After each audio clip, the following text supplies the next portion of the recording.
Swiss ব্যাংকে বাংলাদেশিদের আমানত নেমে এসেছে ২৩২ কোটি টাকায়। ২০২২-এর তুলনায় ২০২৩ সাল শেষে কমার হার প্রায় ৬৮%। সুইস ন্যাশনাল ব্যাংকের বার্ষিক আর্থিক প্রতিবেদনে উঠে এসেছে এই তথ্য। তবে এর মানে অর্থ পাচার কমা নয়, পাচারের ধরন ও গন্তব্য পরিবর্তন বলে মনে করছেন অর্থনীতিবিদরা।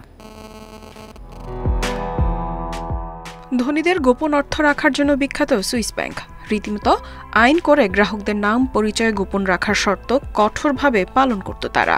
তবে সম্প্রতি দেশটির ব্যাংকগুলোতে কমেছে জমা রাখা অর্থের পরিমাণ। এসএনবির বার্ষিক প্রতিবেদন অনুযায়ী ২০২২ সালের শেষে বাংলাদেশিদের জমা ছিল প্রায় ৭৩০ কোটি টাকা। ২০২৩ সালে তা কমে দাঁড়িয়েছে ২৩৪ কোটিতে। এক বছরে ৪৯৬ কোটি টাকা তুলে নিয়েছেন বাংলাদেশিরা। এতে জমা অর্থ ২৮ বছরের মধ্যে দাঁড়িয়েছে সর্বনিম্ন পর্যায়ে। তবে এর একাধিক কারণের কথা বলছেন অর্থনীতিবিদরা। রিজার্ভটা তো বাংলাদেশে থাকে না, রিজার্ভটা বাইরেই থাকে, কিছু অংশ সুইস ব্যাংকে থাকে।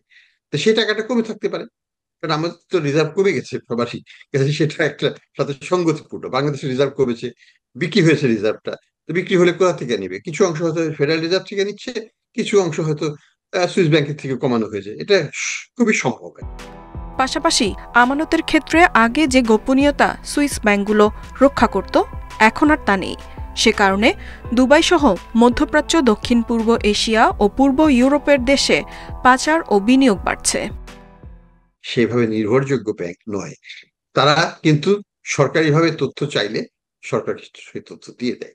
আমি টাকাটা রাখবো দুবাইতে, আমি টাকা রাখবো সিঙ্গাপুরে, আমি টাকা রাখবো বাড়িঘর কিনে ফেলবো লন্ডনে। সুইস কেন্দ্রীয় ব্যাংকের তথ্য অনুযায়ী সুইজারল্যান্ডের ব্যাংকে শুধু বাংলাদেশি নয়, কমেছে ভারত, পাকিস্তান, সিঙ্গাপুর ও নেপালের নাগরিকদেরও অর্থ। ইফাতারা, ইন্ডিপেন্ডেন্ট নিউজ।